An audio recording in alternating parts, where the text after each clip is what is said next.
Well, let's say I used to be very inconsistent. I used to get in a handstand like once every once out of 5 attempts, something like that. I used to struggle a lot. That's why I used to do most of the work against the wall. So yeah, control and stability have definitely gone to another level now.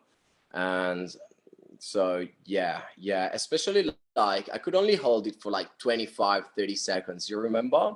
I couldn't hold it for any longer than that. Uh-huh. And now we took it up to 60, 70 seconds, which is actually quite good. And I couldn't really do any shape before I started the training with you. I remember myself getting super frustrated, trying to get into attacks, straddles, and all that kind of shapes. But yeah, it was actually very frustrating. But because I couldn't really. I couldn't really get those clues that take you from a full handstand to all the different shapes and different skills. Um, so yeah, since I started with you, we slowly put some little sort of technical details in, and I really progressed a lot. So I'm really happy about it.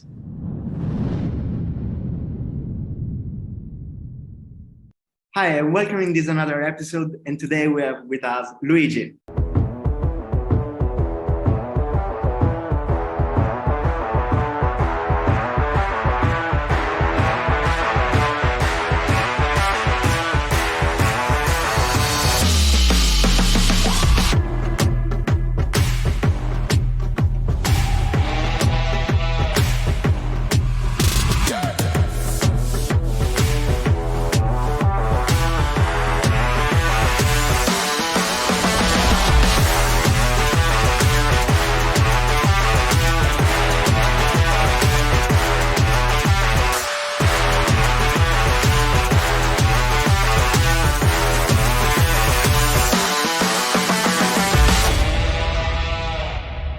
That is a long-time student of the Online Handstand Academy. And today we are talking about Luigi's journey and how he started, how was his handstand, and how it is now.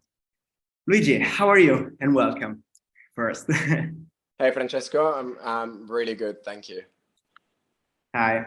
Now, Luigi is an Italian guy. Now he lives in Australia, but I asked him to do English interview. So this is the first content, and I hope you will enjoy it. Luigi, how was your journey? Was really good. So we started 8 months ago, right? 9 months ago, and more. I checked, and we start in October. Because I was told about that right. was around 8 months or 9 months, but it's from October, so it's a kind of one year. Year already. Yeah, already. Yeah, time flies. A lot. It's actually been really good. So I started from a full handstand. I could only hold a handstand for like 25, 30 seconds, no more than that. And now we took it up to 60, 70 seconds, which is actually quite good. And I couldn't really do any shape before I started the training with you. I remember myself getting super frustrated, trying to get into attacks, straddles, and all that kind of shapes. But yeah, it was actually very frustrating. But because I couldn't really. I couldn't really get those clues that take you from a full handstand to all the different shapes and different skills. So yeah, since I started with you, we slowly put some little sort of technical details in, and I really progressed a lot. So I'm really happy about it. Yeah, I'm so happy for that. And the really most important thing that I want to underline, I want to point out is that every time we start a new journey with our new students, we start from the wall. How was start from the wall, and why we did it? Why? Well, I remember the wall being my best friend for a while. Yeah, well, I remember you saying a lot that most of the technical work at the beginning needs to be done against the wall. And that's basically what we did. We did all that sort of straddle, half tack variations back against the wall. and they really helped a lot. And then in no time, I was able to get into a freestanding straddle, freestanding tuck. Not for that long, obviously, it takes some time to build up that sort of resistance, but I could see some slow, steady progress, which was what I was looking for. So yeah, So the most important thing to start the journey near the wall, against the wall, is that we need to build every part of the handstand, because usually who are not in a unbalanced discipline start to train just skills. So for example, is just thought about tuck handstand, straight handstand, or a straddle handstand, but there are so many details that you need to take care to have a really good shape. But the most important thing is to reach a really nice control. And what about the control? How was your journey before we start the coaching? And how was your feeling, your control for the handstand? How was your practice for the handstand? Well, let's say I used to be very inconsistent. I used to get in a handstand like once out of 5 attempts, something like that. I used to struggle a lot. That's why I used to do most of the work against the wall. So yeah, control and stability have definitely gone to another level now. And so yeah, especially like I could only hold it for like 25, 30 seconds. You remember? I couldn't hold it for any longer than that. Now I can easily stay for a minute upside down with no troubles at all. So yeah, control has definitely. We also fixed the line a little bit. We did some alignment work too, which really of course helped. Especially where at the beginning we started to control every part of the body, and he had a good shape of the straight handstand, the handstand, so in a full position. But we worked a lot for the overbalance. So put the weight forward, more on the fingers, because he learned how to fall in the handstand and control the weight with the fingers. This allows him to control and avoid the fall in a handstand. So this has improved the balance a lot. The second stadium that we did is the isolation of the leg. How much work we've done for it? Do you remember? Too much. Yeah. Too much, yeah. Because you used to be very picky about it. Yeah, because the problem of consistency, that sometimes you can get the handstand, the straight handstand, just by kick up, close the leg, find the right balance. Okay, so the 0.0, I say.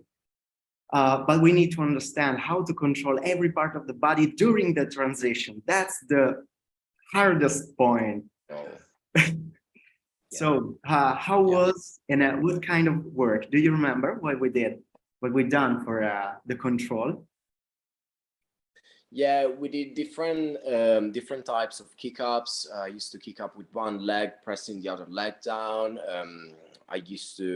We've done it against the wall. We've done it freestanding. Then we have done different sort of entries as well. Yeah, pretty much all that sort of stuff, and seemed to work.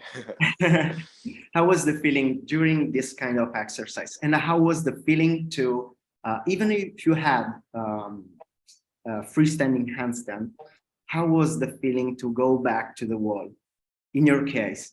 Because for somebody it's frustrating, or somebody can understand the point and enjoy this process. What about you? How was? Well, to be honest, I used to feel very frustrated every time I was falling from the handstand. So every time I was unable to get into the holding position.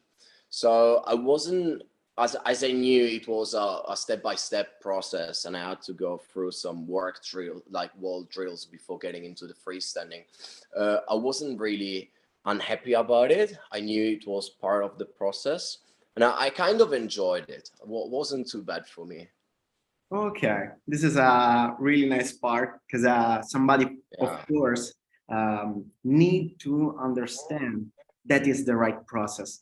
Because if you do step by step, your body can learn the process, can learn every part of the movement, and you can reach a good quality of the handstand and the transition too. So that's the really main part that I uh, underline. So I want to point out in every interview, every my videos, because is the mainly part. The people run too much to reach the freestanding, but you can reach the a good quality, so the a good line or a good consistency has become frustrating after years. So that's the really the most important part. Well, if you get a mentor like you, it doesn't take many years. It's just by having the right guidance, I guess. Yeah, and I want to point out every time that that we need to do a right process. We don't have to rush to reach something because we prepare the body. For example, up now until now, we reached so many things. We got a handstand push-up, press the handstand, and a really nice combo on two hands. And yesterday we started to work on a side walk. So we've got so many things, but we did step by step to get every details on the handstand. So in your case, how much is important this process? Like the step-by-step process. Mm-hmm. Has to be done.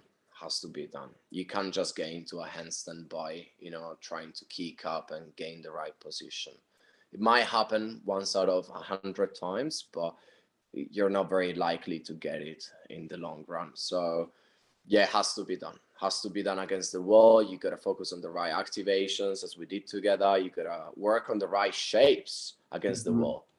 Because even though you got the full handstand, you're not gonna be able to go into another shape if you have never put your body in that position before. You can't do it freestanding at the beginning. It needs to be done against something or assisted in some ways by someone or by something. Because it's so easier to understand how it works. And about the difference of timing and the volume of workout, of this kind of workout, how you started for the handstand, how you used to work the handstand before the coaching. I mean about, I'm talking about the organization. Well, wasn't really much organized. I remember getting very frustrated because I couldn't decide what exercises were right for me. So it's always easier to deliver that part to someone else who knows exactly what you need to do and then get to do the right work. And so yeah, that was a game changer. Okay, how much time you dedicated to this kind of workout about the handstand? I mean, before. I I used to work out a lot. I used to work out, do my handstands like 3-4 times a week for like an hour and a half, 2 hours, and the results were okay. I was still progressing, but not as quick as I wanted to. And once I got to the full handstand, I wanted to try new things. I wanted to go on to the one arm, and I had no clue of how to get to that. So since we started together, obviously my time is way more efficient because I know exactly what I'm going for. I know how to get there. If I have a doubt, I ask you, or even like by taking the video and sending it to you, I can quickly get feedback and see what I'm doing right and what I'm doing wrong. So instead yeah, of time, definitely. how much time you done before, and how much time you are training now with the program? I'm probably training less now. I'm doing a lot of mobility work, which obviously comes alongside with the handstand training. But handstand itself, probably less than before. Maybe I'm doing 4 or 5 hours a week. Maybe not even 5 hours a week now. Okay. And it seems like the progress is still there, which is good. Yeah, it's really important to organize all the workout, because if you waste your time to try and try and try many reps of this of one exercise, you waste the time, because you find, for example, the balance, but you need to reach a good quality of exercise. So you don't need to waste your That, energy and strength. yeah, that's also why people give up, I think, because they fail so many times trying to get into that specific shape that they're just give in at some point. They're like, fuck it, who make me Yeah, do this? And and and it's yeah, really changeable for the mind, because when you train for the handstand, you fail a lot of time. So this kind of training is like a yeah, failure, continuous failure. So you need to stay there, understand what happened, understand what you are doing wrong, and try to correct that. It's yeah. completely different, but instead of strength exercises or strength program, is about coordination, resistance. So you need to work with the brain first, and then you need to work with the body. What are the differences between the strength workout and hand balance workout? I mean, for the mind and Okay. body in action.